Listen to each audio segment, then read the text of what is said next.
Si vous comptez bientôt vivre ou investir à Cergy-le-Haut, cette vidéo est probablement faite pour vous. Je l'ai intitulé Vivre à Cergy, introduction à Cergy-le-Haut, parce que c'est effectivement une introduction. Dans la suite, je vais vous présenter Cergy-le-Haut, ce qu'elle représente dans la ville de Cergy, ses avantages et ses défauts. Je suis Mounir Kaba, conseiller immobilier à Paris et en région parisienne, et je parle tous les jours avec des personnes qui veulent acheter, vendre ou investir à Cergy ou ailleurs en Ile-de-France. Je les aide avec le plus grand des plaisirs, donc si c'est votre cas, je vous invite à me contacter par un des moyens écrits en description ou en commentaire épinglé, et je me ferai un plaisir de vous aider à atteindre votre objectif. Revenons-en à Cergy-le-Haut. Cergy-le-Haut est la plus petite des trois grandes parties de Cergy. Je l'ai déjà fait des vidéos dessus. La première partie, c'est Cergy Préfecture, qui est la plus grande et la plus ancienne, historiquement. Ensuite, Cergy-Saint-Christophe, qui est la partie populaire, qui est entre les deux. Et Cergy-le-Haut, qui est la dernière partie qui a été construite, la plus à l'ouest et aussi la plus ouverte vers le Vexin français. Comme je vous l'ai dit précédemment, Cergy-le-Haut est la partie la plus récente de Cergy. On le voit notamment par les bâtiments, dont les plus anciens datent des années 90, alors que quand on va à Cergy Préfecture ou à Cergy-Saint-Christophe, on voit des bâtiments qui datent des années 60, 70, 80 pour Cergy Préfecture et Cergy-Saint-Christophe en ce qui concerne les parties ville nouvelle. Après, on a le village et Cergy-Port qui, eux, ont des bâtiments qui datent de plusieurs décennies avant que Cergy devienne une ville nouvelle. Avant que Cergy-Pontoise devienne une ville nouvelle. Qui dit bâtiment récent, pense bâtiment de qualité. Et c'est vrai pour les dernières constructions, et les constructions qui ont été faites dans les années 2010, de celles que je connais en tout cas, sont de très bonne qualité. Après, j'ai acheté un appartement dans un bâtiment des années 2000, et c'est vrai que dans ce bâtiment-là, on voit déjà des problèmes structurels. Je ne sais pas si la construction a été hâtée à la fin, si le chantier a été hâté à la fin, mais en tout cas, on ne peut pas dire que le bâtiment soit nickel. Par contre, comme je vous l'ai dit, les bâtiments des années 2010, en tout cas de ceux que je connais, sont vraiment très bien faits, basse consommation, enfin aux normes, tout ce que vous imaginez de bâtiments faits dans les années 2010. Et il y en a vraiment beaucoup dans cette ville. Je pense qu'il y en aura d'ailleurs de plus en plus parce qu'on voit encore des grues dans Cergy-le-Haut. Et c'est par Cergy-le-Haut que la ville de Cergy va s'étendre. On en a déjà parlé à Cergy Préfecture, il y a quelques nouveaux quartiers qui se construisent, notamment à la plaine des Linandes. À Cergy-Saint-Christophe, il y a aussi des nouvelles constructions.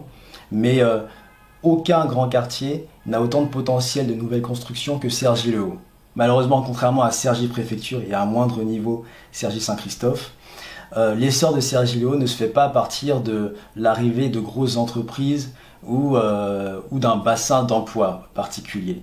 Les seuls bâtiments vraiment notables qu'on peut voir à Cergy-le-Haut sont le cinéma UGC Cinécité de Cergy, qui a remplacé l'ancien cinéma de Cergy, qui était à la préfecture, et Visage du Monde. Visage du Monde est un centre culturel de danse notamment, et d'art numérique. Il me semble que c'est ça, les arts numériques et la danse. On peut retrouver des spectacles de tout type de danse à Visage du Monde.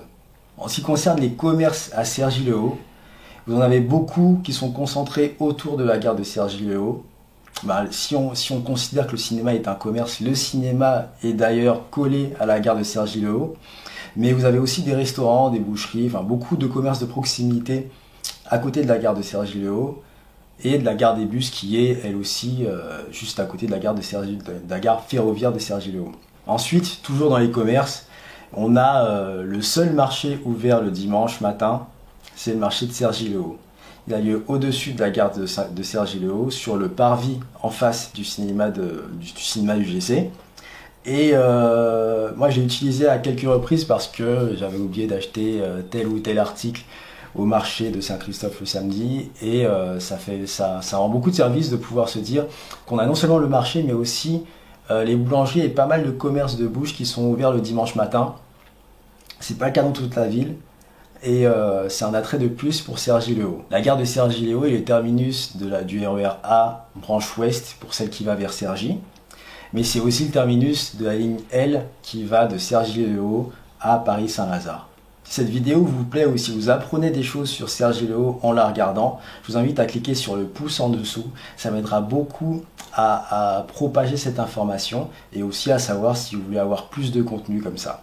En dehors du secteur de la gare de Cergy-le-Haut, il y a aussi le centre commercial du Bon Temps, qui est à un petit kilomètre de la gare de Cergy-le-Haut et qui permet Donc aussi fournir des commerces de proximité à toutes les personnes qui sont à Cergy-le-Haut mais qui ne sont pas à côté de la gare. C'est-à-dire essentiellement les gens qui habitent au Bontemps. Je vais encore comparer Cergy-le-Haut aux deux autres grands quartiers de Cergy, mais cette fois, la tendance, bien qu'elle n'est pas a priori à l'avantage de Cergy-le-Haut, peut montrer les intentions futures de la ville de Cergy. Le sujet de comparaison en question, c'est l'enseignement supérieur.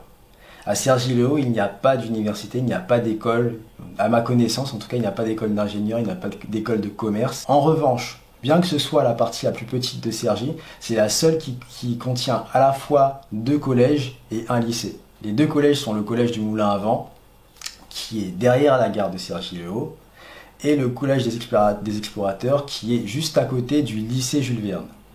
C'est d'ailleurs la seule situation où on a un lycée et un collège qui sont séparés par juste une rue dans toute la ville de Cergy.